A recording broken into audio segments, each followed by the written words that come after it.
밤안개가 짙게 깔린 인천국제공항 활주로에 파리에서 출발한 민항기 한 대가 고요히 내려앉았다. 비즈니스 클래스 출구로 가장 먼저 걸어 나온 여성은 주변의 시선을 단숨에 사로잡았다. 그녀의 이름은 엘레나 강.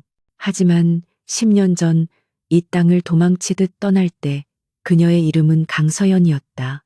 지금의 그녀는 완벽하게 재단된 검은색 실크 슈트를 입고 있었고 얼음장처럼 차가운 무표정은 그 어떤 감정도 드러내지 않았다.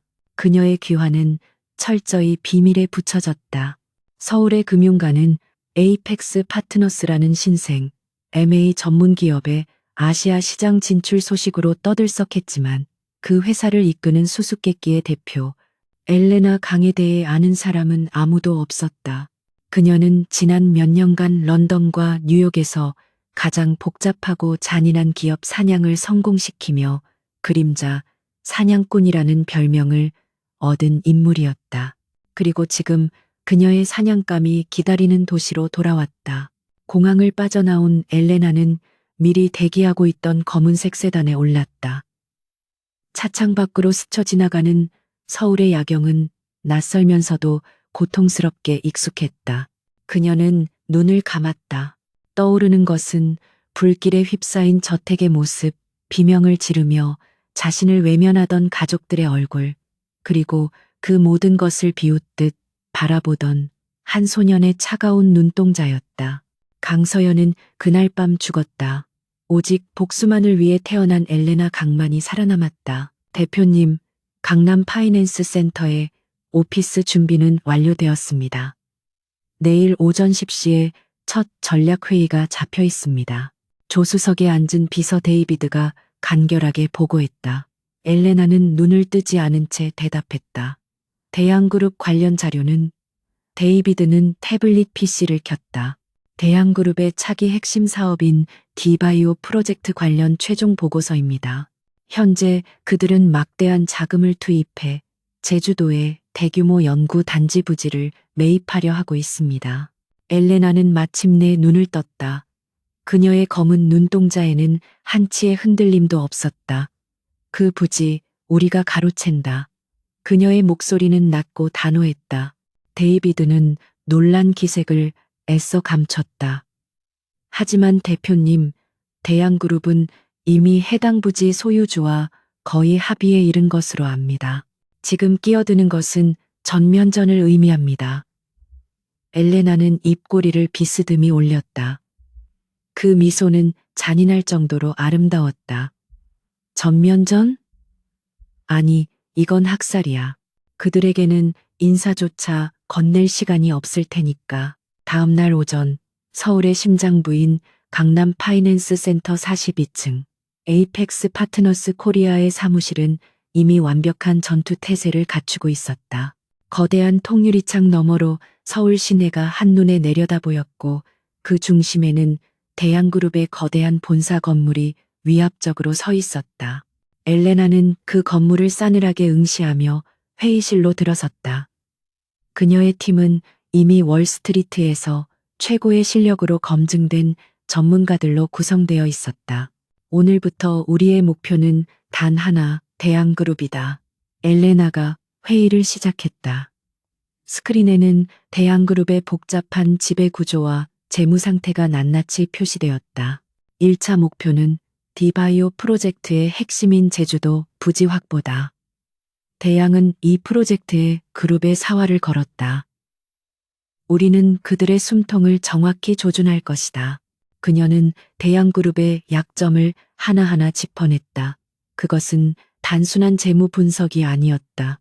그들의 내부 비리, 숨겨진 차명 계좌, 심지어 오너 일가의 사소한 습관까지 꿰뚫고 있었다. 같은 시각 대양그룹 본사 50층의 CEO 집무실, 젊은 총수 한태주는 막대한 양의 서류를 검토하고 있었다. 그는 불과 35의 나이에 아버지가 이룩한 거대 기업을 물려받았지만 그 누구도 그의 능력을 의심하지 않았다. 그는 아버지보다 더 냉철했고 더 치밀했으며 더 야심만만했다. 디바이오 프로젝트는 그가 대양그룹을 글로벌 초일류 기업으로 도약시키기 위해 내놓은 야심작이었다. 그때 비서실장이 다급한 표정으로 집무실 문을 두드렸다. 회장님, 긴급 보고입니다. 한태준은 서류에서 눈을 떼지 않은 채 말했다. 무슨 일이지? 비서실장은 마른 침을 삼켰다. 제주도 부지건에 문제가 생겼습니다. 에이펙스 파트너스라는 해외 자본이 우리가 제시한 금액의 2배를 현금으로 지불하며 계약을 가로챘습니다. 불과 1시간 전에 일어난 일입니다. 한태준의 손이 허공에서 멈췄다. 그는 천천히 고개를 들었다. 그의 잘생긴 얼굴이 차갑게 굳어졌다. 에이펙스 파트너스? 들어본 적 없는 이름인데 그는 즉시 법무팀과 재무팀을 호출했다. 어떻게 이런 일이 가능하지? 우리가 1년 넘게 공들인 계약이야. 당장 그 에이펙스 파트너스라는 놈들 뒷조사를 해. 자금 출처, 대표가 누구인지 샅샅이 알아내. 한태준의 분노는 단순한 사업적 손실 때문만은 아니었다. 그것은 자신의 완벽한 계획에 누군가 감히 흠집을 냈다는 사실에 대한 모욕감이었다. 그는 대양그룹의 왕이었다. 서울에서, 아니 대한민국에서 감히 그의 심기를 건드릴 수 있는 자는 없다고 생각했다. 하지만 이 정체불명의 적은 너무나도 대담하고 정확하게 그의 급소를 찔렀다. 마치 오랫동안 이 순간을 기다려온 맹수처럼 엘레나는 자신의 사무실에서 대양그룹의 주가가 폭락하기 시작했다는 보고를 받았다. 부지 계약 실패 소식이 시장에 퍼지자 투자자들의 불안감이 즉각 반영된 것이다. 시작에 불과해 그녀는 와인잔을 들어 창밖의 대양타워를 향해 건배했다. 한태준, 네가 가진 모든 것을 하나씩 부숴줄게. 네가 나에게서 모든 것을 빼앗아갔던 것처럼. 그녀의 기억은 10년 전 그날로 거슬러 올라갔다. 유망한 중견기업의 외동딸이었던 강서연. 행복했던 가정은 아버지의 갑작스러운 죽음과 함께 산산조각 났다. 믿었던 친척들은 아버지의 회사를 차지하기 위해 음모를 꾸몄고 그 중심에는 대양그룹의 당시 회장이자 한태준의 아버지가 있었다. 그들은 서연의 가족을 배신했고 모든 재산을 빼앗았으며 어머니를 죽음으로 내몰았다. 어린 서연은 모든 것을 잃고 거리로 쫓겨났다. 그녀를 나락으로 떨어뜨린 것은 다름 아닌 그녀의 가족, 그녀가 사랑했던 사람들이었다. 그리고 그 모든 비극의 마지막 퍼즐은 한태준이었다. 그는 아버지의 범죄를 묵인했고 심지어 서연의 절박한 도움 요청을 냉소적인 미소로 거절했다. 약한 자는 원래 강한 자의 먹이가 되는 법이야. 그가 어린 서연에게 남긴 마지막 말이었다. 그날 이후 강서연은 죽었다. 그녀는 복수심 하나로 지옥 같은 밑바닥을 기어다녔다. 우연한 기회에 월스트리트의 전설적인 투자자를 만나 그의 수제자가 되었고 자신의 이름을 엘레나 강으로 바꾼 뒤 오직 대양그룹을 무너뜨리기 위한 칼날을 갈아왔다. 그녀는 돈과 권력의 속성을 배웠고 감정을 지배하는 법을 익혔다. 그리고 마침내 완벽한 사냥꾼이 되어 돌아온 것이다. 한태준은 밤늦도록 사무실을 지키며 엘레나 강에 대한 자료를 검토했다. 자료는 놀라울 정도로 빈약했다. 그녀는 마치 유령 같았다. 국적은 미국, 나이는 28. 지난 5년간 그녀가 관여한 M&A는 모두 성공적이었으며 대상 기업들은 예외 없이 해체되거나 흡수되었다. 그녀의 방식은 빠르고 정확하며 무자비했다. 엘레나 강, 한태준은 낯선 이름을 나직이 읊조렸다. 그는 창가에 서서 도시의 야경을 내려다보았다. 대양타워는 서울에서 가장 높은 건물이었고 그는 그 꼭대기에서 모든 것을 지배했다. 하지만 지금 그는 발밑에서부터 기어오르는 불쾌하고 서늘한 기운을 느꼈다. 이 정체 모를 여성은 분명한 목적을 가지고 자신을 찾아왔다. 단순한 돈벌이가 아니었다. 이것은 선전포고였다. 찾아내. 한태준이 비서실장에게 명령했다. 그녀가 서울에서 숨쉬는 공기까지 전부 보고해.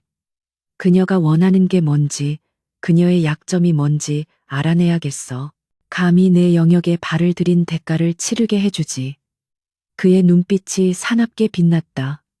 그는 자신의 왕국을 위협하는 그 어떤 존재도 용납할 수 없었다. 특히 그것이 누구인지도 모르는 여자라면 더욱더. 엘레나는 팀원들에게 다음 지시를 내리고 있었다. 대양그룹의 주력 계열사인 대양건설과 대양화학의 내부 회계 자료를 분석해. 분명히 분식회계나 비자금 조성이 있을 거야. 언론에는 우리가 디바이오 프로젝트의 사업성을 재검토하고 있으며 대양그룹의 경영 능력에 심각한 의문을 가지고 있다는 정보를 흘려. 그녀의 목소리에는 일말의 망설임도 없었다. 대표님, 너무 공격적입니다. 대양그룹의 반격도 만만치 않을 겁니다. 전략팀장이 조심스럽게 말했다. 엘레나는 그를 바라보았다. 그녀의 시선은 날카로운 얼음 송곳 같았다. 반격? 그들이 반격할 시간을 주는 건 내 방식이 아니야. 우리는 그들의 목을 조른 채로 절벽 끝까지 밀어붙일 거야. 그들이 숨을 쉴 틈도 뒤를 돌아볼 여유도 없이. 그녀는 완벽한 계획을 세웠다. 10년 동안 매일 밤낮으로 그녀는 이 순간만을 꿈꿔왔다. 대양그룹을 해체하고 한태준을 포함한 모든 관련자를 법의 심판대에 세우는 것, 그리고 그녀의 가족을 배신했던 자들이 모든 것을 잃고 절망하는 모습을 지켜보는 것, 그것이 그녀가 살아있는 유일한 이유였다. 회의가 끝나고 모두가 떠난 사무실에 엘레나 홀로 남았다. 그녀는 거대한 유리창 앞에 섰다. 저 멀리 대양타워의 불빛이 마치 거대한 괴물의 눈처럼 번뜩이고 있었다. 그녀는 손을 들어 유리창에 비친 자신의 얼굴을 쓸어내렸다. 차가운 유리 위로 그녀의 뜨거운 복수심이 전해지는 듯 했다. 한태준. 그녀가 다시 한번 그의 이름을 불렀다. 네가 쌓아 올린 모래성이 무너지는 소리를 듣게 될 거야. 내가 10년 전에 들었던 절규보다 훨씬 더 처참하게. 그녀의 눈은 어둠 속에서도 형형하게 빛나고 있었다. 서울의 밤은 깊어갔고 두 포식자의 보이지 않는 전쟁은 이제 막 서막을 올리고 있었다. 한태준은 엘레나 강이라는 이름에서 기묘한 위화감을 느꼈다. 그는 지금까지 수많은 적들을 상대해왔다. 탐욕스러운 정치인들, 교활한 경쟁자들, 배신을 일삼는 내부자들까지. 하지만 이번 상대는 결이 달랐다. 그녀의 공격은 너무나도 정확하고 마치 자신의 약점을 속속들이 알고 있는 듯했다. 마치 오래전부터 자신을 지켜봐 온 사람처럼. 그는 개인 금고에서 오래된 사진 한 장을 꺼냈다. 10여 년 전 아버지의 서재에서 우연히 발견한 사진이었다. 몰락한 강진우 회장의 가족 사진이었다. 행복하게 웃고 있는 가족 사이에서 유난히 눈빛이 강렬했던 어린 소녀, 강서연. 한태준은 그 이름을 기억했다. 아버지가 모든 것을 빼앗고 거리로 내쫓았던 그 소녀. 설마. 한태준은 고개를 저었다. 아니야, 그럴 리가 없어. 그 아이는 죽었거나 어디선가 비참하게 살고 있겠지. 감히 나를 상대로 이런 일을 벌일 수 있을 리가. 하지만 그의 마음 한구석에서 불안감이 싹트기 시작했다. 그는 비서에게 다시 지시했다. 10년 전 강진우 회장 일가에 대해서도 다시 조사해. 특히 딸 강서연의 행방을.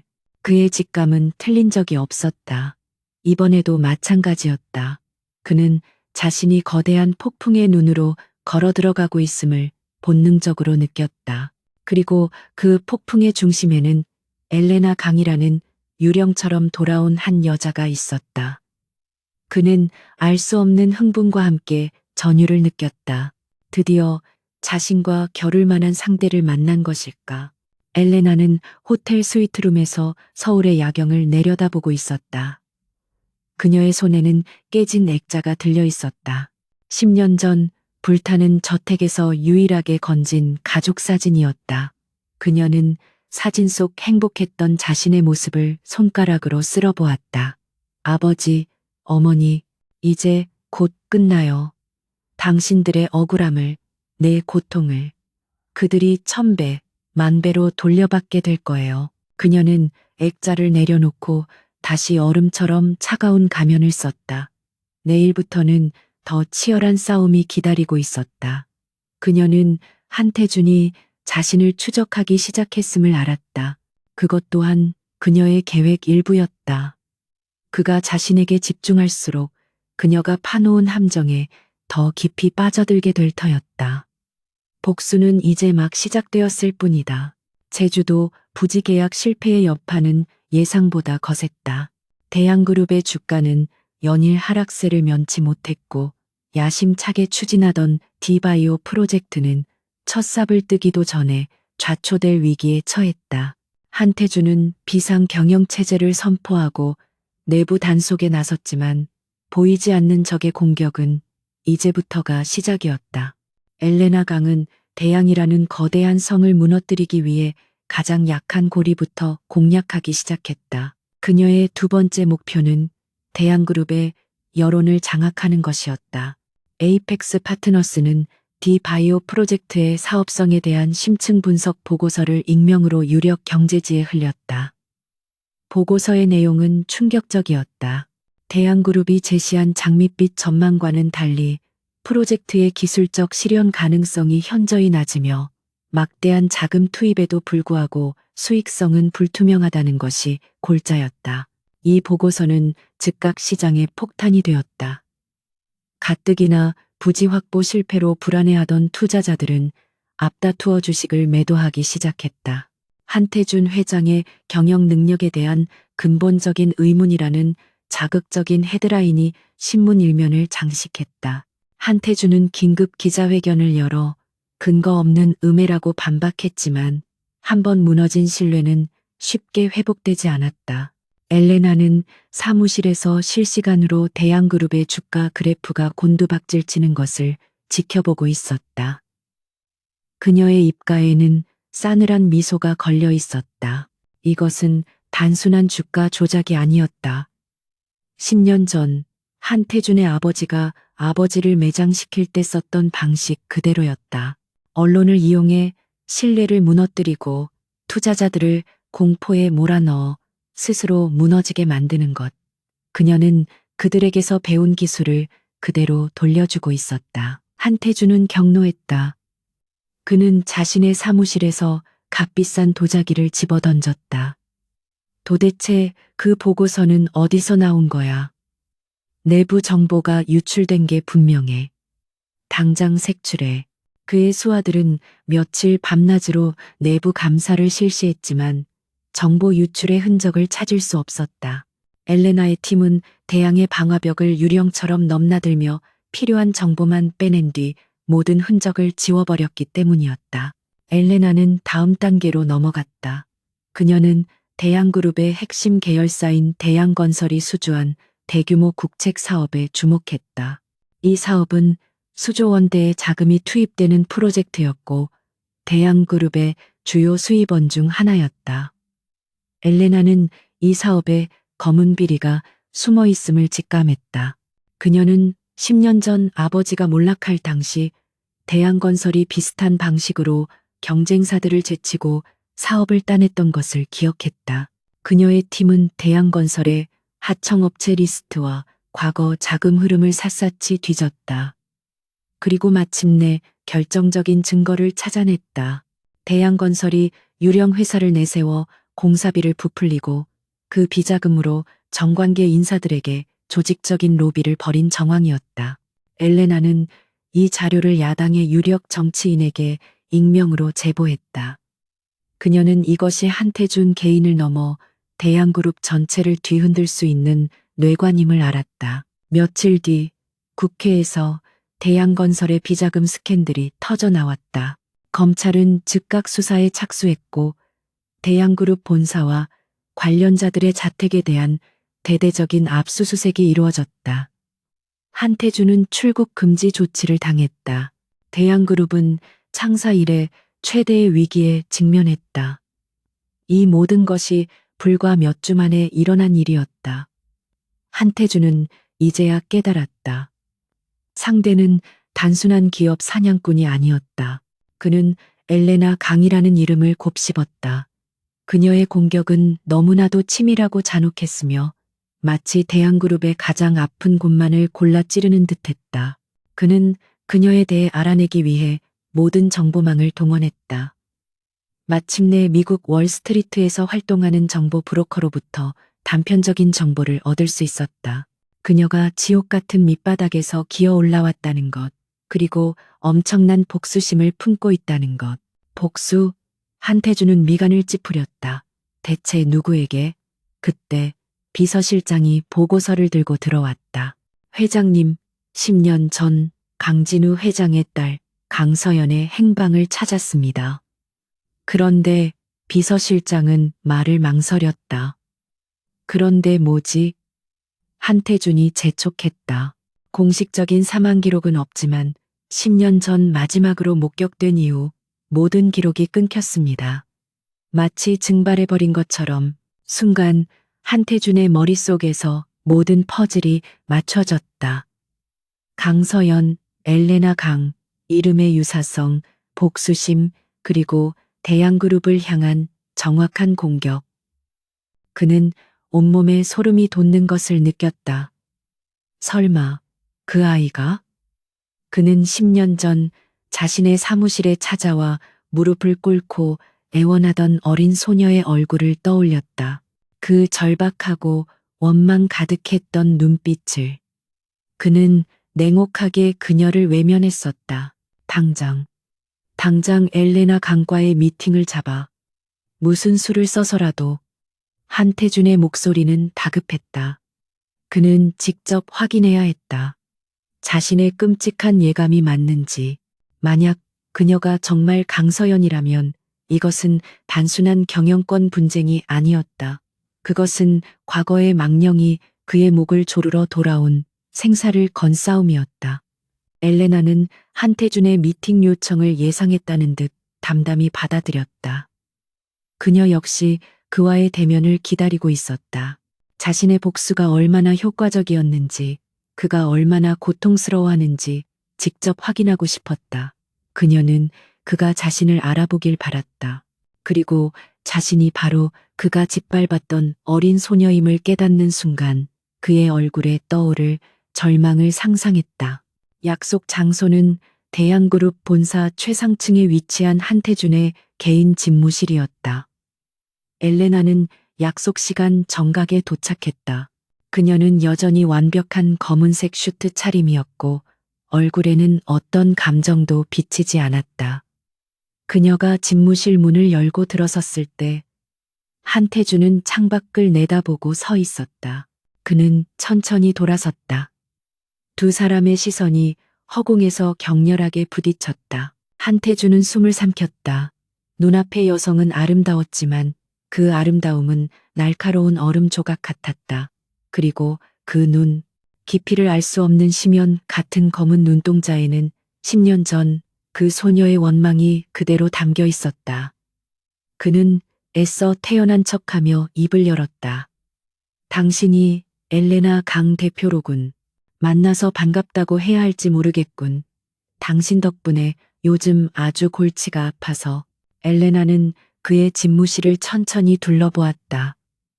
모든 것이 최고급으로 꾸며져 있었지만 그녀의 눈에는 역겨운 탐욕의 결정체로 보일 뿐이었다. 그녀는 소파에 앉지 않고 그의 책상 앞에 섰다. 시간 낭비는 하고 싶지 않군요. 한태준 회장. 본론을 말하죠. 대양그룹을 팔 생각이 있습니까? 그녀의 목소리는 사무실의 공기를 얼려버릴 듯 차가웠다. 한태준은 어이없다는 듯 웃음을 터뜨렸다. 팔라고? 내 그룹을? 당신 지금 제정신인가? 고작 몇 주 흔들어댄 걸로 내가 무릎이라도 꿇을 줄 알았나? 그는 엘레나에게 다가갔다. 두 사람 사이의 거리는 불과 한 걸음이었다. 그는 그녀를 내려다보며 위압적으로 말했다. 네가 원하는 게 돈이라면 액수를 말해. 하지만 감히 내 것을 탐낸다면 넌 내가 기어들어온 구멍으로 다시 돌아가지 못하게 될 거야. 엘레나는 그의 위협에도 눈 하나 깜짝하지 않았다. 오히려 그녀는 한 걸음 더 다가섰다. 그녀는 고개를 들어 한태준의 눈을 정면으로 응시했다. 돈, 당신은 아직도 상황 파악이 안 되는군요. 난 당신의 돈 따위에는 관심 없어. 그녀의 목소리가 낮게 속삭였다. 난 당신의 모든 것을 원해. 당신의 회사, 당신의 명예, 그리고 당신의 절망까지. 그녀는 한태준의 넥타이를 잡아당겼다. 그는 반사적으로 그녀의 손목을 거칠게 움켜쥐었다. 두 사람의 얼굴이 위험할 정도로 가까워졌다. 엘레나의 눈에는 불꽃 같은 증오가 타올랐다. 기억나, 한태준? 그녀가 얼음 같은 목소리로 물었다. 10년 전 당신 발밑에서 모든 것을 빼앗기고 울부짖던 어린애. 약한 자는 강한 자의 먹이가 되는 법이라고 했던 그 말. 한태준의 동공이 격렬하게 흔들렸다. 그의 예감이 맞았다. 그녀는 강서연이었다. 지옥에서 기어나온 복수의 화신이 되어 그의 앞에 서 있었다. 그가 그녀의 손목을 쥔 손에 힘이 들어갔다. 그는 말을 잇지 못했다. 충격과 분노, 그리고 알 수 없는 두려움이 뒤섞인 감정이 그를 덮쳤다. 엘레나는 그의 소나기에서 자신의 손목을 비틀어 빼냈다. 이제 게임의 룰이 바뀌었어. 한태준. 그녀는 차갑게 미소 지었다. 이번엔 내가 강자고 네가 약자야. 네가 가진 모든 것을 어떻게 잃게 될지 두 눈 똑똑히 뜨고 지켜봐. 그녀는 돌아서서 집무실 문을 향해 걸어갔다. 잠깐. 한태준이 그녀를 불렀다. 네가 원하는 게 정말 복수라면 상대가 누군지 제대로 알아야 할 거다. 넌 아무것도 몰라. 10년 전 그 일, 그건. 그는 무언가 말하려 했지만 엘레나는 멈추지 않았다. 변명은 법정에서 나해. 그녀는 문을 열고 나가기 직전 마지막으로 그를 돌아보았다. 아니, 넌 법정에 설 기회조차 없게 될지도 모르지. 문이 닫히고 집무실에는 한태준 홀로 남았다. 그는 다리가 풀리는 것을 느끼며 의자에 주저앉았다. 그는 난생 처음으로 진정한 공포를 느꼈다. 그것은 단순히 회사를 잃을지도 모른다는 두려움이 아니었다. 그것은 자신이 과거에 저지른 죄의 대가를 치러야 한다는 피할 수 없는 운명의 무게였다. 엘레나는 엘리베이터 안에서 가쁘게 숨을 몰아쉬었다. 그녀는 손을 들어 떨리는 가슴을 진정시켰다. 한태준을 다시 만난 순간 억눌러왔던 모든 감정이 폭발할 것만 같았다. 하지만 그녀는 이겨냈다. 그 앞에서 눈물 대신 증오를 보여주었다. 그녀의 복수는 이제 겨우 이막을 올렸을 뿐이다. 그녀는 그가 가진 모든 것을 빼앗을 때까지 멈추지 않을 것이다. 엘리베이터가 1층에 도착하고 문이 열렸다. 그녀는 다시 얼음처럼 차가운 가면을 쓰고 로비를 걸어 나갔다. 그녀의 머릿속은 이미 다음 계획으로 가득 차 있었다. 대양건설 비자금 수사는 시작에 불과했다.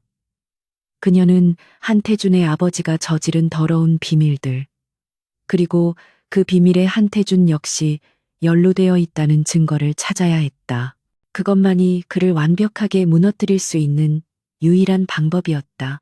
같은 시각 한태준은 비서실장을 호출했다. 그의 목소리는 평소의 냉철함을 잃고 불안하게 떨리고 있었다.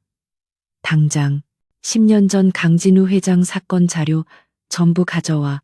내가 모르는 게 있어. 아버지가 숨긴 게 분명해. 그는 창밖을 내다보았다. 서울의 야경은 여전히 화려했지만 그의 눈에는 마치 거대한 무덤처럼 보였다.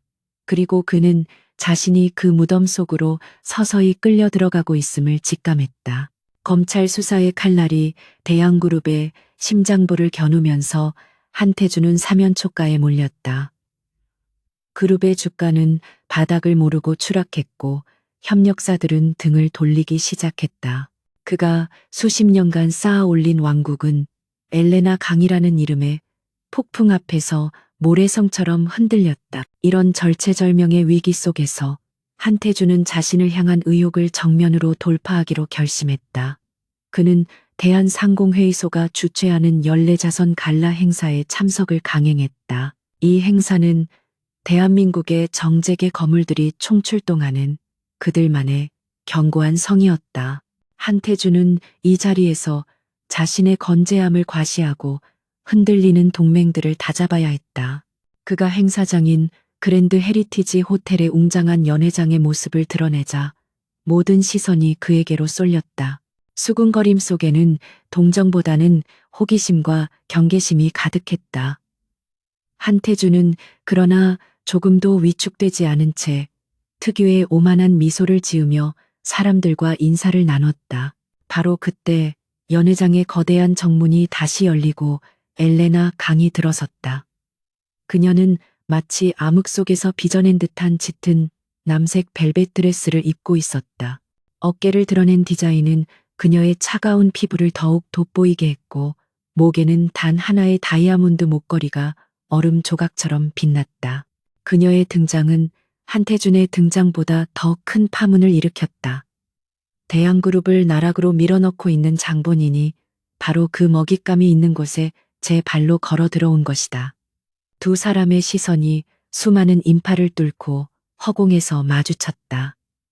한태준의 눈에는 노골적인 적의와 경고가 담겨 있었고 엘레나의 눈에는 오직 냉소적인 조롱만이 감돌았다. 그녀는 일부러 이 자리에 왔다. 한태준이 필사적으로 지키려는 그의 세계, 그의 동맹들이 얼마나 허약한지 직접 확인하고 그들의 심장부에서 다시 한번 그를 도발하기 위해서였다. 그녀는 한태준을 향해 보란 듯이 샴페인 잔을 들어 올렸다. 한태준은 이를 갈며 그녀에게서 시선을 돌렸다. 그는 지금 여기서 소란을 일으킬 수 없었다. 그는 필사적으로 평정을 유지하며 유력한 은행장에게 다가가 바이오 프로젝트의 자금 지원에 대해 설득하기 시작했다. 엘레나는 그런 그의 모습을 멀리서 지켜보며 대양그룹의 주요 협력사 대표들에게 접근했다.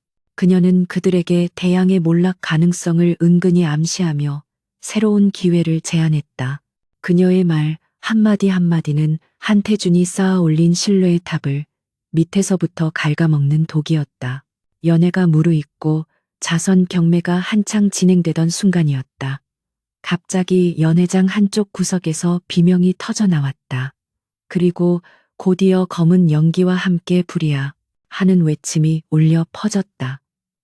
주방 쪽에서 시작된 불길이 가연성 높은 장식재를 타고 순식간에 연회장 전체로 번져나간 것이다. 화재 경보기가 요란하게 울리고 사람들은 공포에 질려 비명을 지르며 출입구로 몰려갔다. 순식간에 아수라장이 되었다. 우아했던 신사숙녀들은 서로를 밀치며 살기 위해 발버둥 쳤다. 엘레나는 냉정함을 유지하려 했었다. 그녀는 10년 전 불길에 휩싸인 저택의 끔찍한 기억이 되살아나는 것을 억누르며 가장 가까운 비상구를 찾았다. 하지만 이미 주 출입구는 몰려든 인파와 무너져 내린 샹들리에 잔해로 막혀버린 뒤였다. 연회장은 짙은 유독가스로 가득 차기 시작했다. 그녀는 반대편에 있는 직원 전용 통로를 떠올렸다. 그녀가 그쪽으로 방향을 틀었을 때 누군가 그녀의 팔을 거칠게 잡아챘다. 한태준이었다. 그의 얼굴은 검댕으로 얼룩져 있었지만 눈빛은 놀라울 정도로 침착했다. 이쪽은 막혔어. 저쪽 VIP 라운지를 통해야 해. 그는 소리치며 그녀를 끌고 갔다. 엘레나는 반사적으로 그의 손을 뿌리치려 했지만 지금은 그의 판단을 따르는 것이 유일한 살 길임을 본능적으로 알았다. 두 사람은 불길과 연기를 뚫고 VIP 라운지로 향했다. 그곳에는 미처 빠져나가지 못한 몇몇 사람들이 공포에 떨고 있었다. 그 중에는 아까 한태준이 대화하던 늙은 은행장도 있었다. 바로 그때 천장의 대형 구조물이 불길에 휩싸여 그 늙은 은행장 위로 떨어지기 시작했다. 엘레나는 눈을 감았다. 하지만 예상했던 끔찍한 소리는 들리지 않았다. 그녀가 눈을 떴을 때 믿을 수 없는 광경이 펼쳐졌다. 한태준이 온몸으로 늙은 은행장을 감싸 안고 떨어지는 구조물 파편들을 등으로 받아내고 있었다. 젠장. 그는 고통스러운 신음을 터뜨렸지만 은행장을 보호하는 팔을 풀지 않았다. 괜찮으십니까? 어서 일어나요. 그는 은행장을 일으켜 세우고 다른 사람들을 향해 소리쳤다. 다들 정신 차려 이쪽으로부터. 엘레나는 그 자리에 못 박힌 듯 서 있었다. 저 남자가 한태준이 자신의 목숨을 걸고 다른 사람을 구한다고? 약한 자는 강한 자의 먹이라던 그가 그녀의 머릿속이 혼란으로 뒤엉켰다. 그녀가 알던 한태준은 이런 인물이 아니었다. 그는 자신의 이익을 위해서라면 타인의 희생 따위는 눈 하나 깜짝하지 않을 피도 눈물도 없는 괴물이어야 했다. 강서연, 멍하니 서 있지 마. 한태준이 그녀의 본명을 부르며 소리쳤다. 그녀는 그제야 정신을 차렸다. 그는 이미 그녀의 정체를 알고 있었다. 하지만 지금은 그것을 따질 때가 아니었다. 이쪽이에요.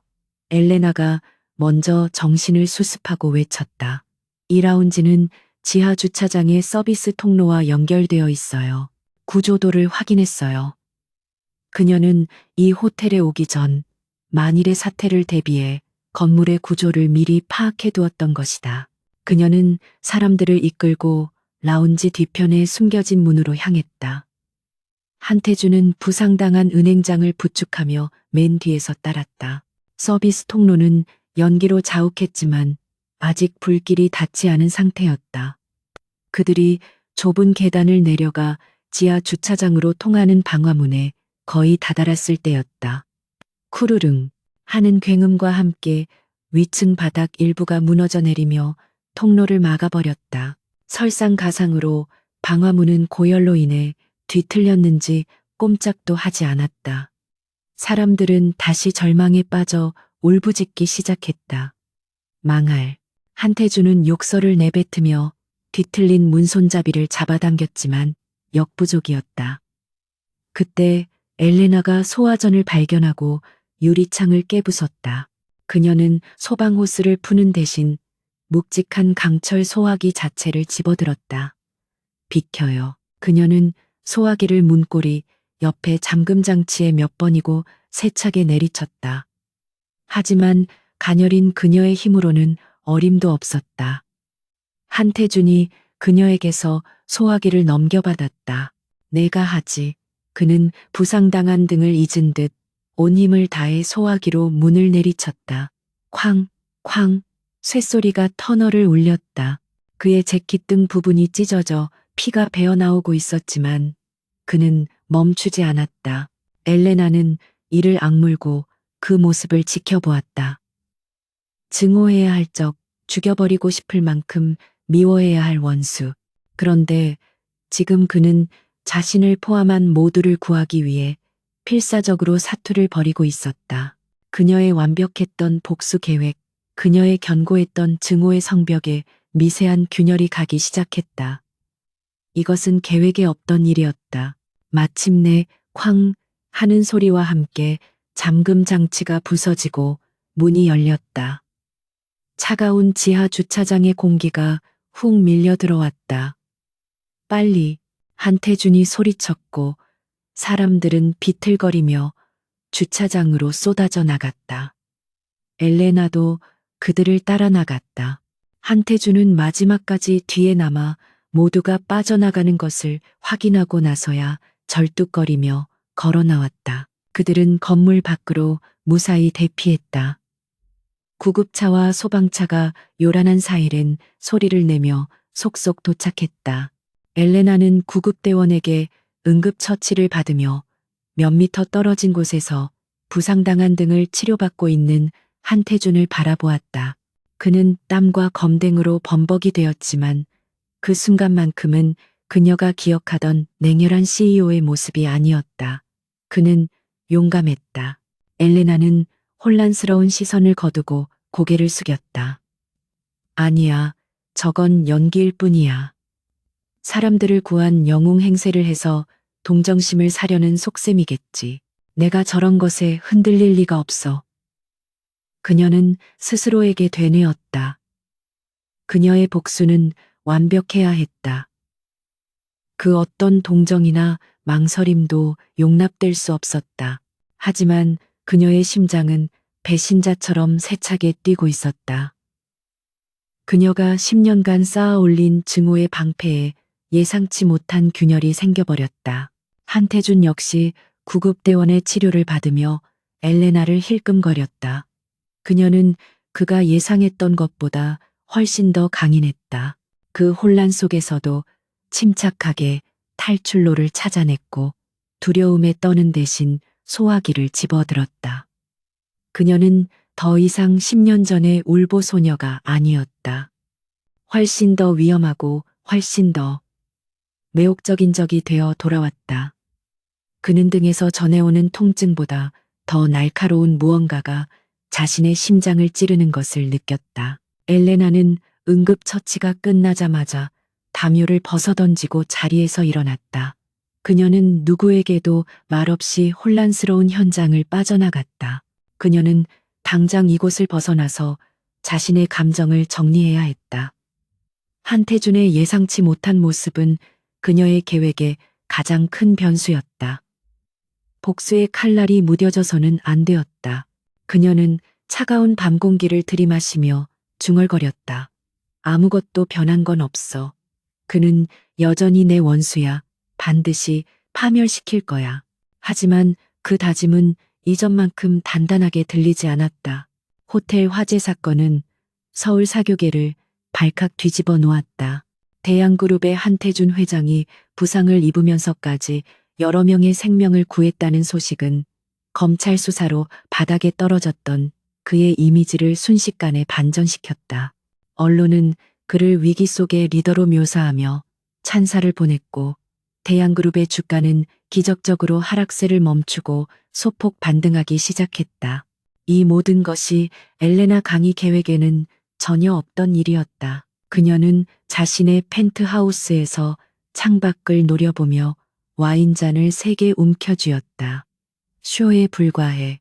그녀는 스스로에게 되뇌었지만 그날 밤 불길 속에서 자신을 향해 소리치던 한태준의 얼굴과 그의 등에서 흘러내리던 피가 뇌리에서 떠나지 않았다.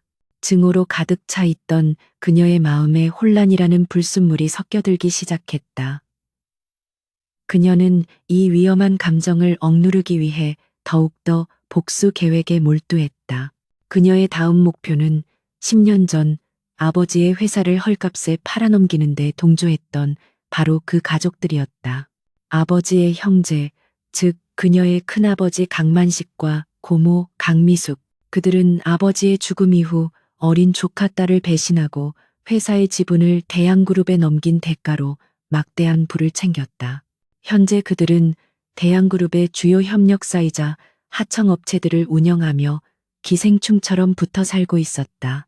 엘레나는 에이펙스 파트너스의 막강한 자금력을 이용해 이들 회사의 주식을 비밀리에 매집하는 동시에 내부 비리 자료를 수집하기 시작했다. 강만식이 운영하는 대진중공업은 대양건설의 독점 하청업체로 품질 미달에 자재를 납품하고 장부를 조작해 막대한 비자금을 조성하고 있었다. 엘레나는 이것이 대양그룹 전체를 다시 수렁으로 밀어넣을 수 있는 또 다른 뇌관임을 알았다. 강만식은 즉각 위협을 감지했다.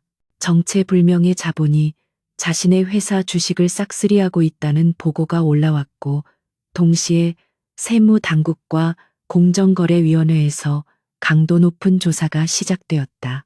그는 이 모든 공격의 배후에 엘레나 강이라는 이름이 있음을 알아차렸다. 그는 겁에 질려 동생 강미숙을 자신의 호화로운 저택으로 불렀다. 이게 어떻게 된 일이야. 그 계집애가 강서연이 정말 살아 돌아온 거란 말인가?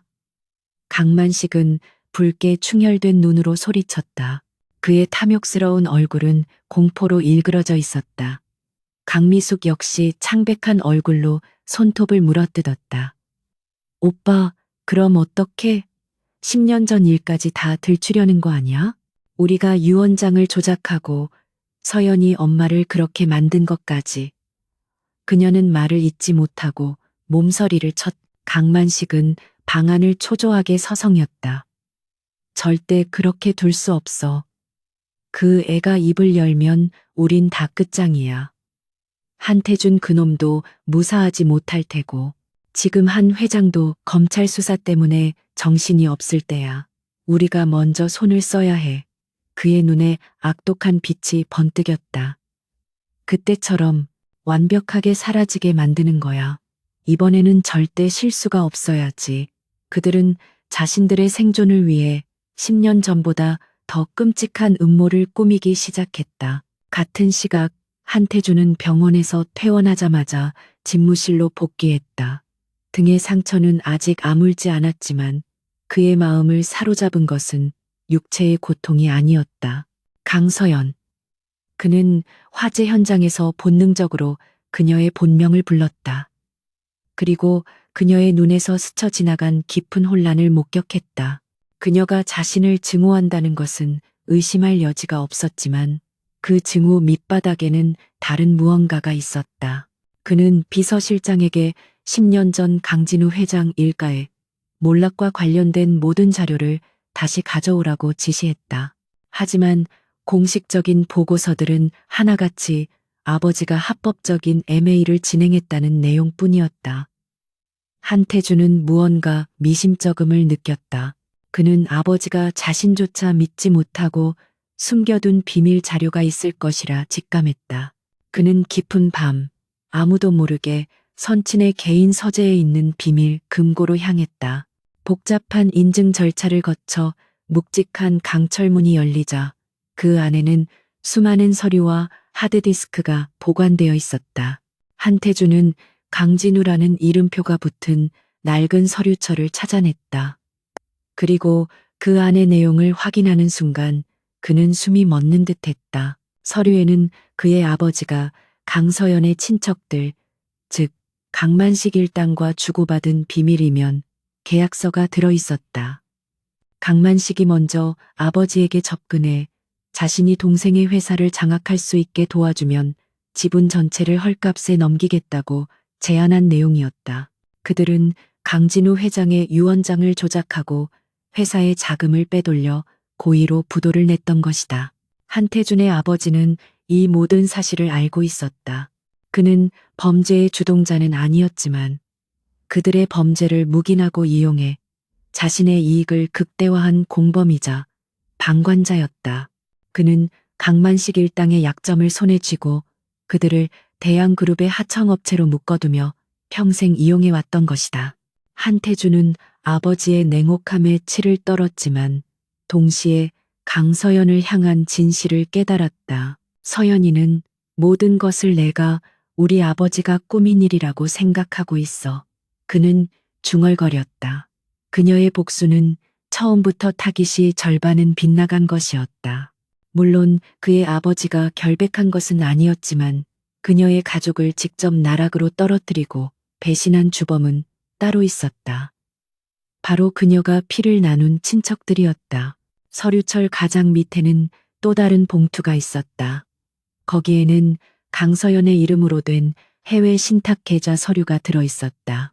그의 아버지가 강만식 일당 몰래 빼앗은 재산의 일부를 서연을 위해 남겨두려 했던 흔적이었다.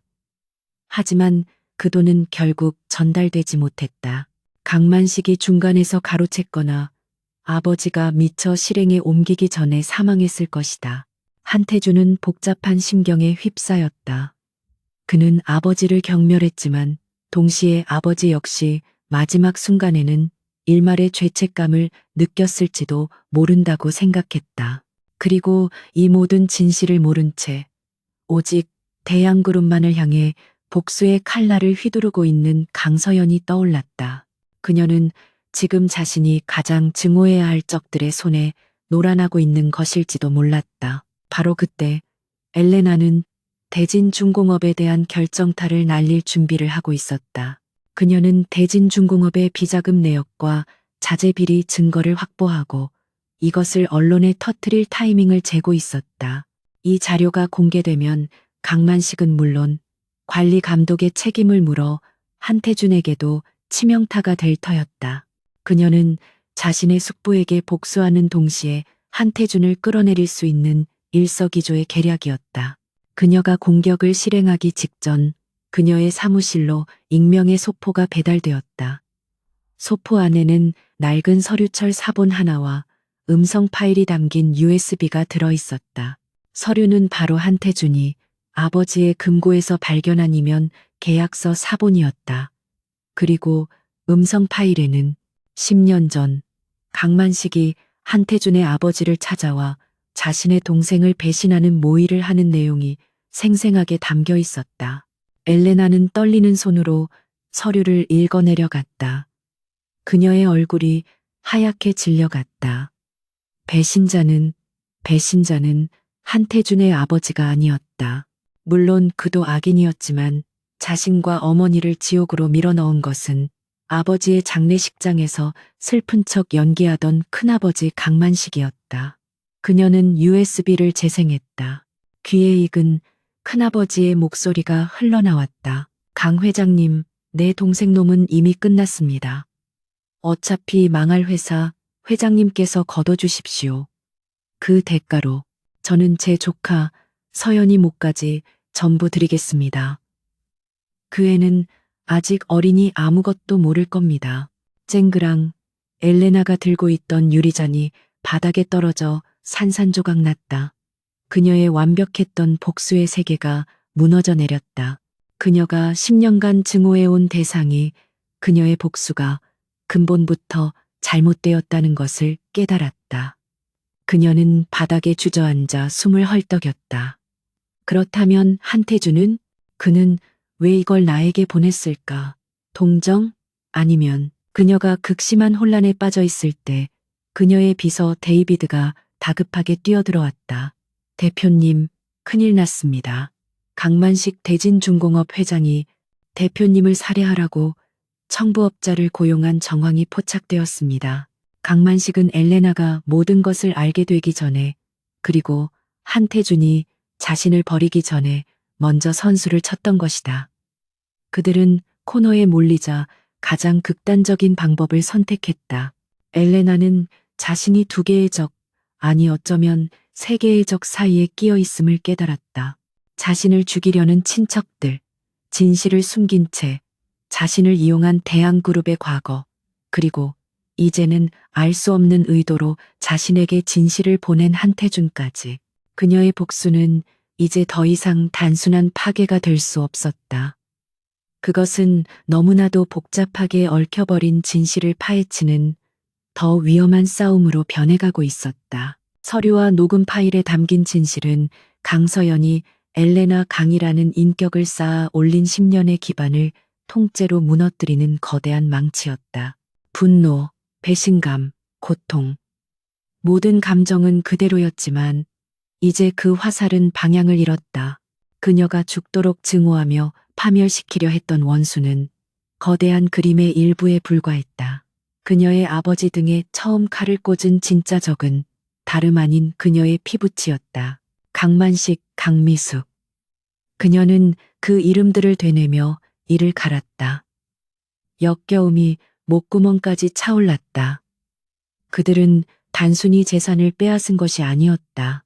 그들은 그녀의 가족을 내부에서부터 파괴했고 아버지를 죽음으로 내몰았으며 어머니를 절망 속에 버려두었고 그녀를 쓰레기처럼 거리로 내쫓았다. 그리고 이제 그들은 다시 그녀를 죽이려 하고 있었다. 대표님, 다급한 데이비드의 목소리가 그녀를 끔찍한 기억의 심연에서 끌어냈다. 고용된 킬러들이 움직이고 있습니다. 지금 당장 여기서 빠져나가야 합니다. 엘레나의 보안 시스템이 그녀의 사무실 건물 주변을 맴도는 수상한 추적자들을 감지해낸 것이다. 더 이상 생각할 시간이 없었다. 마음속의 혼란은 일시적으로 생존 본능에 억눌렸다. 살아야 했다. 그들에게 죗값을 묻기 위해서라도 반드시 살아남아야 했다. 엘레나는 사무실을 뛰쳐나와 직원 비상 통로를 통해 지하 주차장으로 향했다. 그녀는 자신의 검은색 스포츠 세단에 올라탔고 닫힌 공간 안에서 엔진이 거칠게 울부짖었다. 그녀가 주차장 게이트를 빠져나오자마자 헤드라이트를 끈 검은색 대형 트럭 한 대가 굉음을 내며 그녀의 뒤를 바싹 따라붙었다. 데이비드가 경찰에 신고했지만 늦은 밤인 적이 드문 금융가에서 경찰이 제때 도착할 리 만무했다. 지옥 같은 추격전이 시작되었다. 엘레나는 가속 페달을 끝까지 밟았고 그녀의 차는 텅 빈 서울의 거리를 화살처럼 질주했다. 하지만 육중해 보이는 트럭은 소름 끼칠 정도로 노련하게 그리고 무서운 속도로 그녀를 쫓았다. 저 트럭은 분명히 이를 위해 특별히 개조된 것이었다. 운전자는 그녀를 납치할 생각이 없었다. 바로 이곳에서 그녀를 죽일 작정이었다. 트럭은 계속해서 그녀의 차 뒷부분을 들이받으며 균형을 무너뜨렸다. 엘레나는 필사적으로 핸들을 꺾으며 차체를 제어하려 애썼다. 그들은 마포대교 위로 진입했다. 다리 아래로는 차가운 한강이 검은빛으로 일렁이고 있었다. 이곳이 그들이 정한 장소였다. 트럭이 속도를 높여 그녀와 나란히 달리더니 이내 거칠게 핸들을 꺾어 그녀의 차를 다리 난간 쪽으로 밀어붙였다. 쾅! 금속이 금속을 긁는 끔찍한 소리가 고막을 찢을 듯 눌렸다. 엘레나의 차는 난간에 긁히며 불꽃을 튀겼다. 그녀는 트럭 운전석에서 무표정한 남자의 얼굴을 보았다. 그는 그녀의 차를 강물 아래로 떨어뜨릴 마지막 일격을 준비하고 있었다. 엘레나는 눈을 감았다. 그녀의 10년간의 복수가 이렇게 끝나는 것인가? 이렇게 허무하게 강만식을 처단하기도 전에 그리고 한태준과의 오해를 풀기도 전에 바로 그때 또 다른 엔진의 굉음이 다른 모든 소리를 압도했다. 엘레나가 인지하지도 못했던 방탄 처리된 검은색 SUV 한 대가 포식자처럼 어디선가 나타났다. 그 차는 트럭을 막으려 하지 않았다. 그대로 트럭의 측면을 무시무시한 힘으로 들이받았다. 끼, 쾅, 엄청난 충격에 거대한 트럭이 균형을 잃고 다리 위에서 한 바퀴 빙돌며 중앙 분리대를 들이받고 멈춰섰다. 트럭 운전사는 찌그러진 운전석에서 비틀거리며 기어 나왔다. 그는 자신을 덮친 SUV를 믿을 수 없다는 듯 바라보다가 이내 상황이 실패했음을 깨달았다. 그는 재빨리 난간을 넘어 보행자 도로로 뛰어내렸고 멀리서 경찰 사이렌 소리가 울려 퍼지기 시작할 무렵 어둠 속으로 사라졌다. 엘레나의 차도 측면이 심하게 찌그러진 채 멈춰 섰다. 그녀는 충격으로 온몸을 떨며 자리에 얼어붙어 있었다. 그때 조수석 문이 거칠게 열렸다.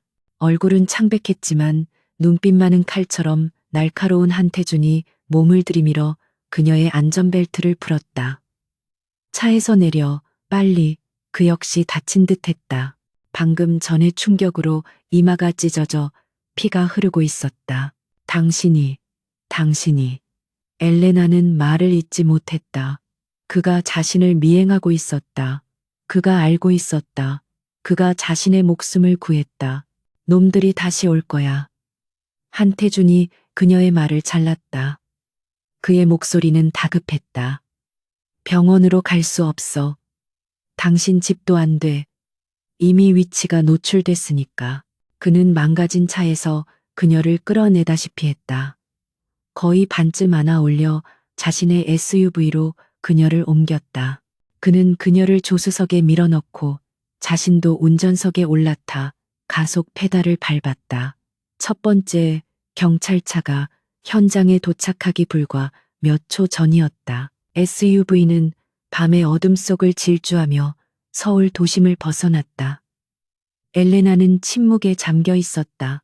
아드레날린이 가라앉아 온몸의 타박상과 팔에 찢어진 상처에서 격렬한 통증이 밀려왔다. 하지만 육체적인 고통은 그녀의 마음속에서 휘몰아치는 폭풍에 비하면 아무것도 아니었다. 그녀의 옆에 앉은 남자, 그녀의 원수, 그리고 방금 전 그녀의 목숨을 구한 남자. 차는 1시간 가까이 달려 도시 외곽, 보안이 삼엄한 언덕 위에 숨겨진 현대식 저택에 도착했다. 그의 개인적인 은신처였다. 한태주는 차를 지하 차고로 몰았고 육중한 강철문이 그들 뒤에서 닫히며 외부 세계와의 접촉을 완전히 차단했다. 여긴 안전해. 아무도 이 장소를 몰라. 그의 목소리는 긴장이 풀렸지만 여전히 위압감이 서려 있었다. 그는 그녀를 안으로 이끌었다. 저택은 호화로웠지만 사람의 온기가 느껴지지 않는, 명백히 자주 사용되지 않는 공간이었다. 그는 그녀를 거대한 거실의 부드러운 가죽 소파에 앉혔다. 앉아 있어. 구급상자를 가져오지. 그는 잠시 사라졌다가 전문가용 의료 키트를 들고 돌아왔다. 그는 그녀 앞에 무릎을 꿇고 말없이 소독액으로 그녀의 팔에 난 상처를 닦아내기 시작했다. 소독약의 따끔함에 엘레나가 어깨를 살짝 움츠렸지만 팔을 빼지는 않았다. 그녀는 자신의 상처에 집중하고 있는 남자를 빤히 쳐다보았다.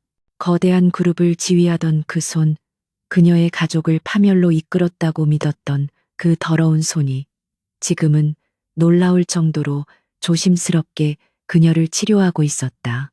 이 갑작스러운 근접성은 숨이 막힐 지경이었다. 왜죠? 그녀의 목소리는 갈라져 있었고 미세하게 떨리고 있었다.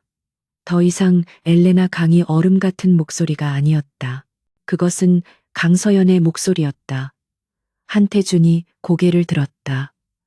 두 사람의 시선이 허공에서 마주쳤다. 그는 그녀의 방어막이 완전히 무너져 내린 것을 보았다. 왜 그 서류를 보낸 거죠? 그녀가 되물었다. 통제할 수 없는 뜨거운 눈물이 뺨을 타고 흘러내리기 시작했다. 그리고 왜 날 구한 거죠? 한태준은 손을 멈췄다. 그는 10년의 증오와 그리고 지금은 절망과 혼란으로 가득 찬 그녀의 젖은 눈을 바라보았다. 왜냐하면 그는 낮은 목소리로 입을 열었다. 내 아버지는 기회주의자였으니까, 공범이었지. 하지만 주모자는 아니었어. 그는 거즈를 내려놓았다.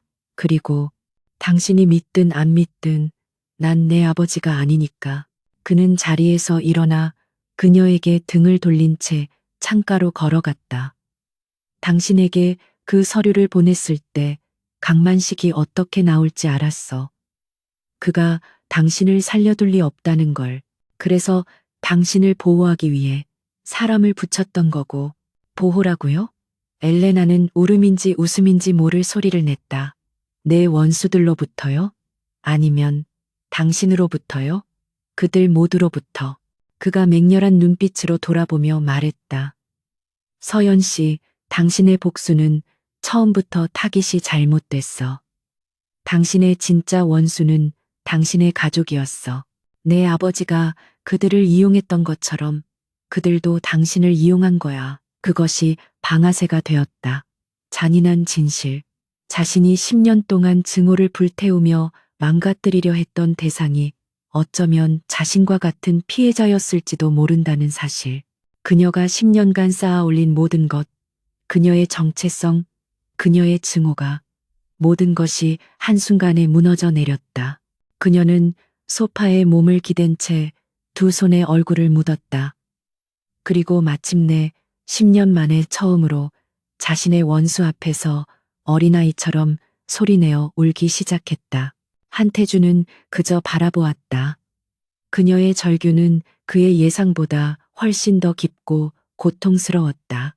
그는 그녀의 무너진 모습에서 연민 이상의 복잡한 감정이 솟아오르는 것을 느꼈다. 지옥에서 돌아온 복수의 여신은 사라지고 상처 입고 길 잃은 한 여자만이 남아 있었다. 그 순간 복수자와 원수라는 그들의 관계는 근본적으로 변해버렸다. 강서연의 울음은 깊고 길었다. 그것은 10년 동안 억눌려온 한과 분노, 그리고 방향을 잃은 증오가 한꺼번에 터져 나오는 절규였다. 한태주는 아무 말 없이 그녀가 모든 것을 쏟아낼 때까지 기다렸다. 그는 그녀의 어깨를 감싸 안을 수도 등을 두드려 줄 수도 없었다. 그는 여전히 그녀에게 원수의 아들이었고 그들의 과거는 지워지지 않는 낙인처럼 남아 있었다. 한참의 시간이 흐른 뒤 그녀의 울음이 잦아들었을 때 한태주는 조용히 물 한 잔을 건넸다. 서연은 붉게 충혈된 눈으로 그를 바라보았다. 그녀의 눈빛에는 더 이상 불타는 증오는 없었다. 그 자리에는 깊은 피로감과 혼란, 그리고 아직 정리되지 않은 수많은 질문이 담겨 있었다. 이제 어떻게 되는 거죠? 그녀의 목소리는 완전히 잠겨 있었다.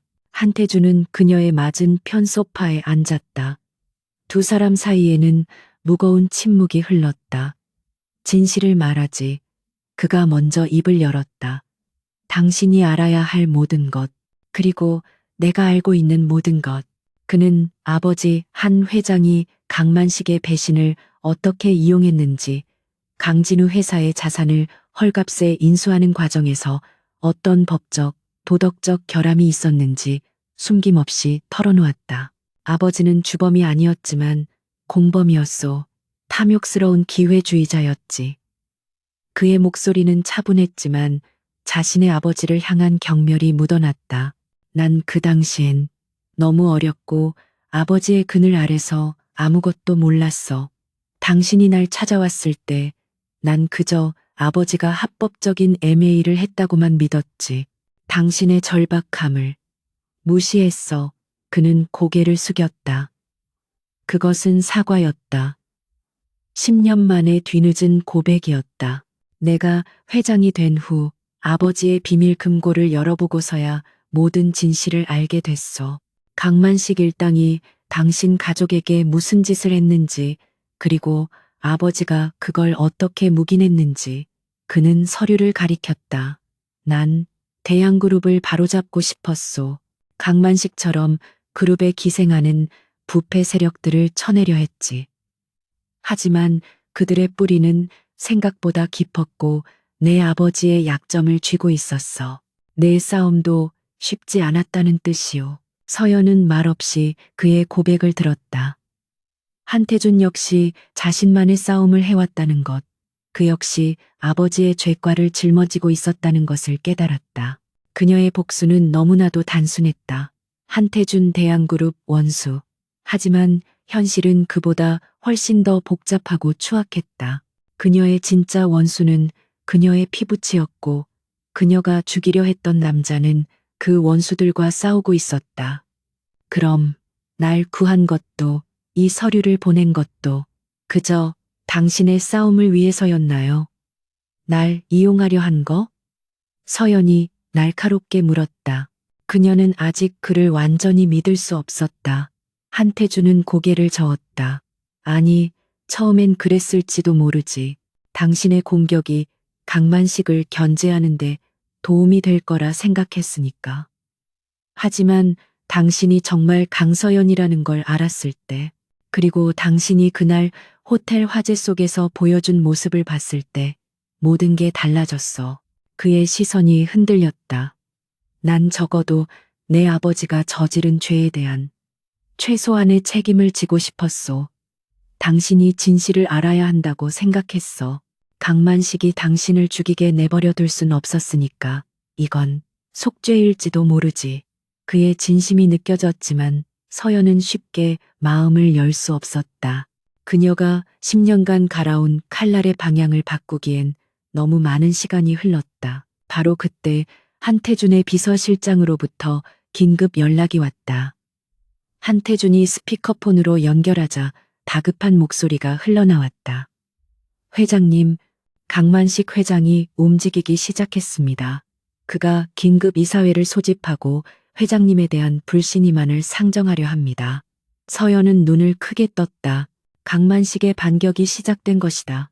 비서실장의 보고는 충격적이었다. 강만식은 자신이 고용한 청부업자들이 실패하고 한태준이 서연을 보호하고 있다는 사실을 알게 되자 최후의 발악을 시작했다. 그는 이사들에게 한태준이 엘레나 강이라는 정체불명의 기업 사냥꾼과 내통하고 있으며 고의로 디바이오 프로젝트를 무산시키고 회사를 위기에 빠뜨렸다고 선동하고 있었다. 심지어 호텔 화재 역시 회장님이 자신에게 불리한 증거를 인멸하기 위해 고의로 일으켰다는 헛소문까지 퍼뜨리고 있습니다. 그는 회장님이 지금 정신적으로 매우 불안정한 상태이며 그룹을 이끌 자격이 없다고 주장하고 있습니다. 강만식은 한태준과 엘레나를 동시에 매장시키려 하고 있었다.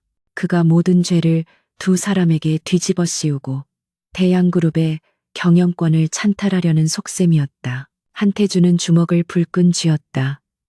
예상했던 것보다 더 빠르군. 쥐새끼가 궁지에 몰리니 발악을 하는군. 그는 서연을 바라보았다.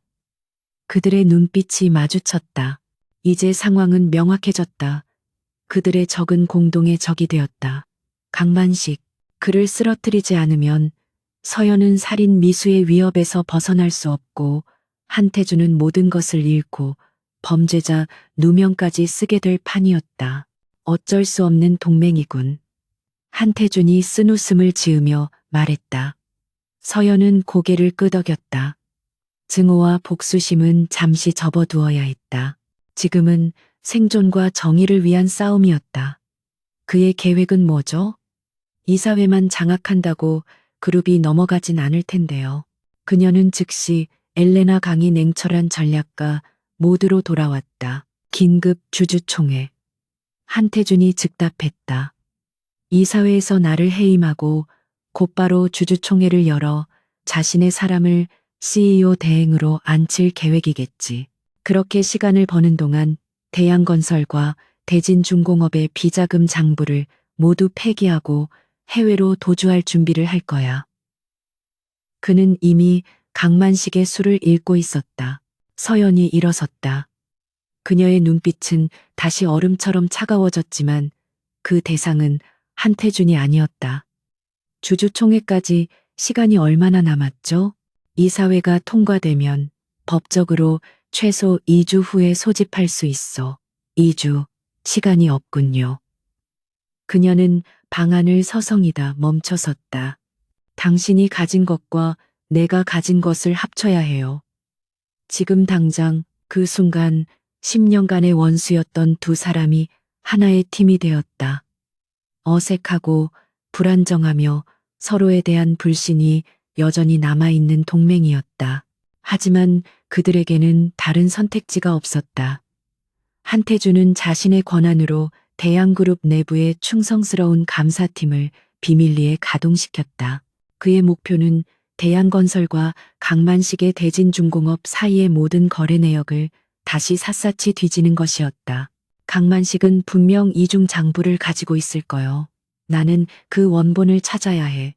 그가 돈을 빼돌린 경로, 그리고 그 돈이 누구에게 흘러 들어갔는지 한태준이 지시를 내렸다.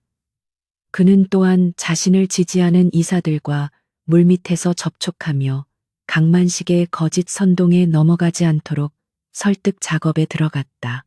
엘레나는 에이펙스 파트너스의 자금력과 정보망을 총동원했다. 그녀의 역할은 외부에서 강만식을 압박하는 것이었다. 데이비드, 당장 대진중공업과 관련된 모든 페이퍼 컴퍼니의 자금 흐름을 추적해 강만식이 숨겨둔 비자금의 위치를 찾아내야 해. 그리고 10년 전 우리 어머니의 사망사건 기록을 다시 검토해줘.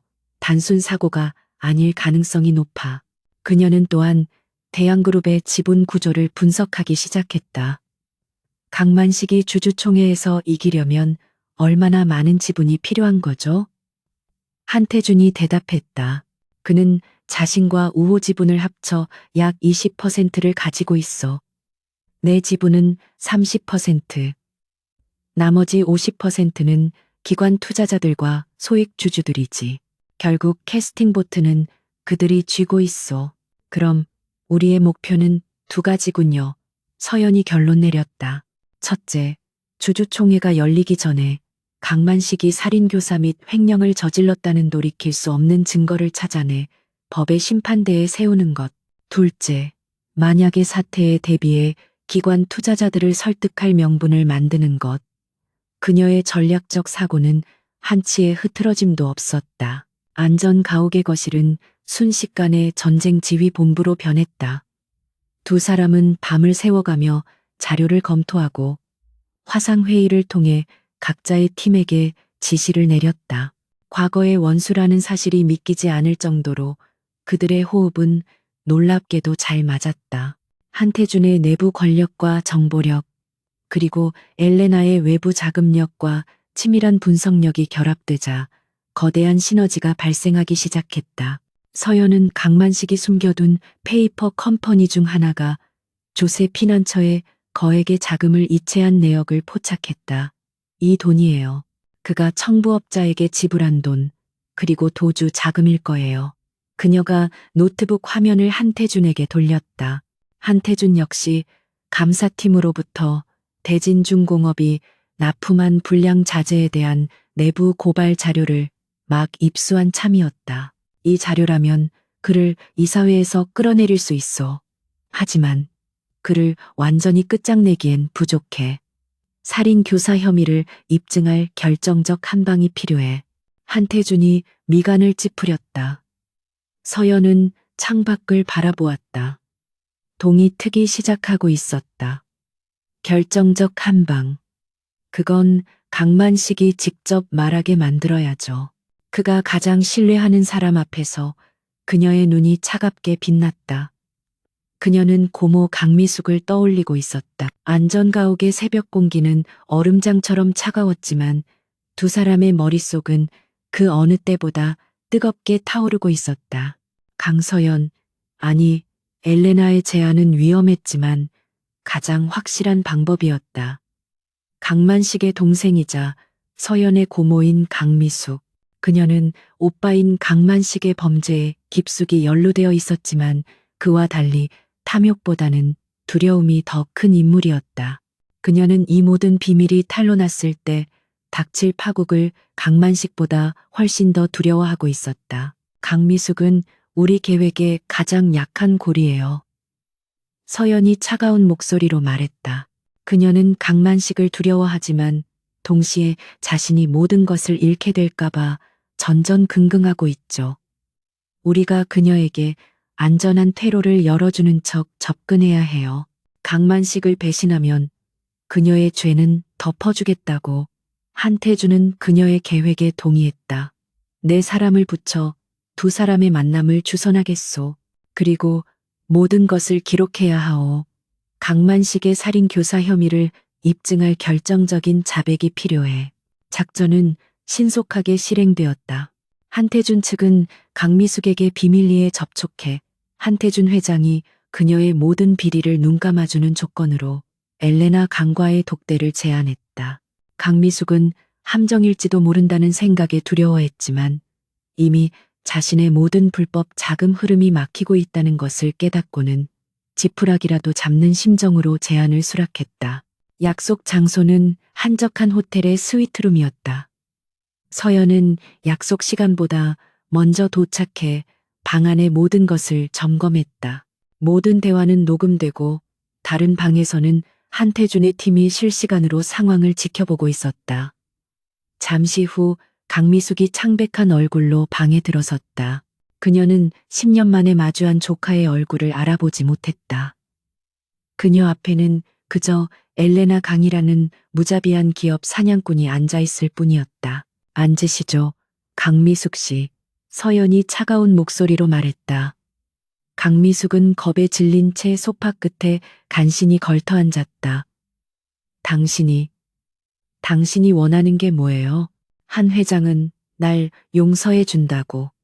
서연은 그녀를 경멸하듯 바라보았다. 용서? 당신은 용서받을 자격이 없어요.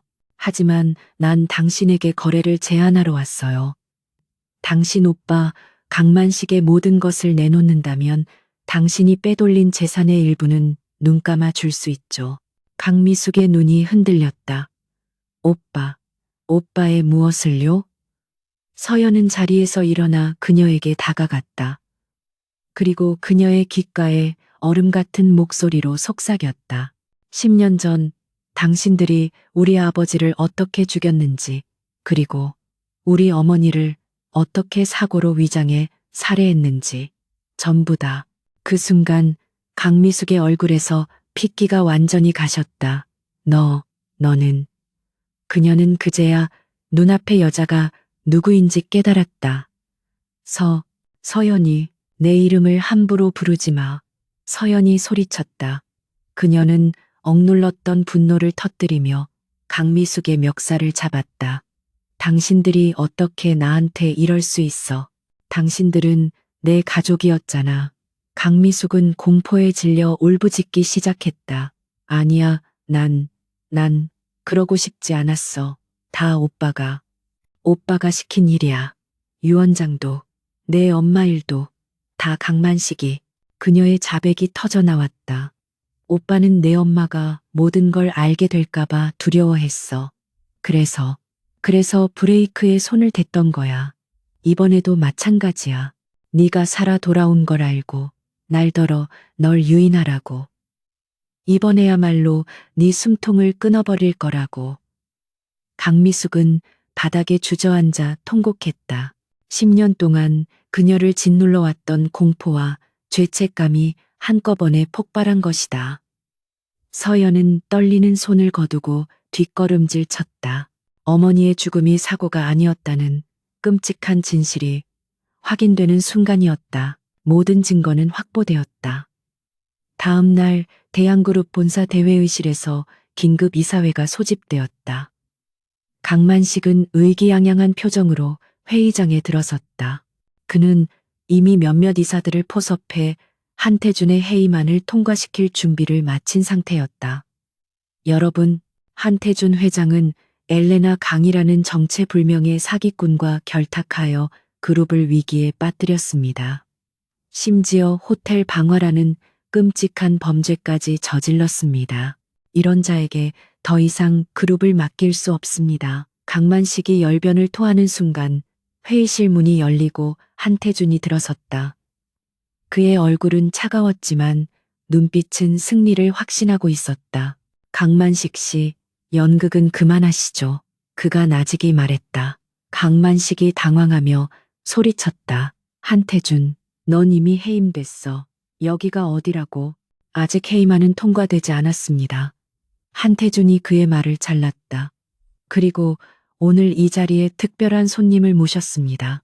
강만식 씨가 그토록 두려워하는 분이죠. 한태준의 말이 끝나자 회의실 문이 다시 열리고 서연이 걸어 들어왔다. 그녀는 더 이상 엘레나 강이 가면을 쓰지 않았다. 그녀의 얼굴에는 슬픔과 분노, 그리고 모든 것을 끝내겠다는 결연함이 서려 있었다. 이사들이 수군거렸다. 저 여자는 엘레나 강. 강만식의 얼굴은 사색이 되었다. 제 이름은 엘레나 강이 아닙니다. 서연이 회의실 중앙에 섰다. 제 본명은 강서연입니다. 10년 전 여러분의 탐욕과 배신으로 모든 것을 잃었던 강진우 회장의 딸입니다. 회의장은 물을 끼얹은 듯 조용해졌다. 강만식은 의자에서 벌떡 일어났다. 거짓말, 저 계집애가 거짓말인지 아닌지 직접 들어보시죠. 한태준이 리모컨을 눌렀다. 회의실의 대형 스크린이 켜지고 어젯밤 강미숙이 모든 것을 자백하는 영상이 재생되기 시작했다. 다 오빠가 시킨 일이야. 유원장도, 내 엄마 일도, 다 강만식이 브레이크에 손을 댔던 거야. 이번에야말로 네 숨통을 끊어버릴 거라고. 강만식의 비명 같은 절규가 터져 나왔다. 이사들은 경악을 금치 못했다. 횡령, 배임, 유언장 조작, 살인, 그리고 살인 교사까지 대양그룹의 원로이사로 존경받던 인물의 추악한 민낯이 만천하에 드러나는 순간이었다. 강만식은 이성을 잃고 출입문으로 달려갔지만 이미 문 앞에는 한태준이 부른 보안 요원들과 밖에서 대기하고 있던 검찰 수사관들이 들이닥친 뒤였다. 강만식, 당신을 살인교사 및 특정경제범죄 가중처벌법 위반 혐의로 긴급 체포합니다. 수갑이 그의 손목에 채워지는 차가운 금소금이 회의실에 울려 퍼졌다. 그는 발악했지만 이미 모든 것은 끝난 뒤였다. 한태준의 해임안은 자동 폐기되었고 이사회는 만장일치로 한태준 회장의 경영 정상화 방안을 지지했다. 강미숙 역시 공범 혐의로 체포되었다. 몇 주 후 강서연은 부모님이 합장된 묘역을 찾았다. 길고 길었던 복수는 끝났다. 법원은 강만식과 강미숙에게 중형을 선고했고 조작된 유언장은 무효가 되었다. 서연은 아버지의 정당한 상속인으로서의 지위를 되찾았다. 대양그룹은 한태준의 주도하에 강만식 일가에 불법적으로 넘어갔던 자산과 지분을 모두 서연에게 반환했다. 그녀는 이제 에이펙스 파트너스의 대표이자 대양그룹의 주요 주주로서 당당히 바로 섰다. 하지만 그녀의 마음은 승리의 기쁨보다 상실의 무게로 더 무거웠다. 복수는 부모님을 되돌려주지 못했다. 그저 그들의 죽음이 얼마나 추악한 배신으로 얼룩졌는지 확인시켜 주었을 뿐이었다. 증오를 먹고 자란 엘레나 강이라는 인격은 이제 설 자리를 잃었다. 그녀는 그저 지독한 상처를 안고 살아남은 강서연일 뿐이었다. 그녀가 묘비 앞에 시든 꽃을 정리하고 있을 때 익숙한 발걸음 소리가 들렸다. 한태준이었다. 그는 검은색 코트 차림으로 그녀의 옆에 와 섰다. 두 사람 사이에는 한동안 말이 없었다. 그는 그저 그녀와 함께 그녀의 부모님을 바라보았다. 끝났어요. 서연이 먼저 침묵을 깼다. 그런데 자유롭지가 않네요. 복수는 누구도 자유롭게 하지 못하니까. 한태준이 나직이 대답했다. 복수는 그저 한 챕터를 끝낼 뿐이요. 우리를 다음으로 나아가게 하는 건 정이지. 그는 서연을 바라보았다. 그의 눈에는 여전히 아버지의 죄에 대한 그림자가 남아 있었다. 아버지는 틀렸었소. 그리고 침묵했던 나도 틀렸었지. 난 남은 평생 대양그룹을 당신의 아버지가 존경할 만한 회사로 만들 거요. 그가 손을 내밀었다. 연인의 손길이 아니었다. 파트너의 손길이었다. 이제 강서연 씨는 뭘 할 생각이오? 서연은 그의 손을 바라보았다. 그리고 한때 죽도록 증오했던 불길 속에서 용기를 보았던 그리고 이제는 깊은 회한과 새로운 시작을 갈망하는 그의 눈을 바라보았다. 그녀는 바로 그의 손을 잡지 않았다. 대신 멀리 보이는 도시의 스카이라인을 향해 고개를 돌렸다. 그곳에는 여전히 대양타워가 우뚝 솟아 있었다. 엘레나 강은 복수를 위해 돌아왔어요. 그녀가 조용히 말했다.